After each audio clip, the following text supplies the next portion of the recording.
একটা হেয়ারের মধ্যে ওরা সবটা করেছে সবাই মিলে। তো তোমরা দেখবে ফুল ভিডিও দেখে জানাবে ওরা কেমন কাজ করেছে। ওদের সব রকম কাজ কিছুটা কিছুটা ধরে হলেও আমি তুলে ধরেছি। এবার সবটা ধরে আনা তো সম্ভব না, তাহলে ভিডিওটা অনেক লং হয়ে যাবে। কিন্তু কি করব বলো, আমি আগের ভিডিওতেই বলেছি যে আমার কপালটা খারাপ থাকে, কারণ আমার সব সময়ই লোডশেডিং হয়ে যায়। তো ওই দিন ওদের দুপুরে ক্লাস ছিল, তো তারপরে দেখো যখনই ওরা স্মুথনিং করছিল, করতে করতে হঠাৎ করে দেখো কারেন্টটা চলে গেল ঝড় উঠে গিয়ে।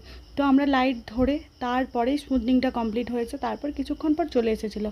তো ফুল ভিডিও আবার আসছে নেক্সট ভিডিও নিয়ে। একটা ভিডিওতে আমি সব কিছু আনিনি, কারণ এমনিই ভিডিওটা লং হয়ে গেছে। নেক্সট ভিডিওতে আমি ওদের কাজগুলো, বাকি কাজগুলো দেখাবো, যেগুলো বাকি রয়ে গেল। ওরা হাইলাইট করেছিল, কত সুন্দর কালার এসেছিলো সেটাও দেখাবো। তো তোমরাও যারা ভাবছো কোর্সটা করবে বিউটিশিয়ানের, তাহলে আর দেরি না করে, আমার নেক্সট ব্যাচ খুব তাড়াতাড়ি শুরু হবে। তো তোমরা যারা ক্লাস করবে আমার সাথে যোগাযোগ খুব তাড়াতাড়ি আসছে নেক্সট ভিডিও নিয়ে। চলো টাটা বাই বাই এখনের মতো।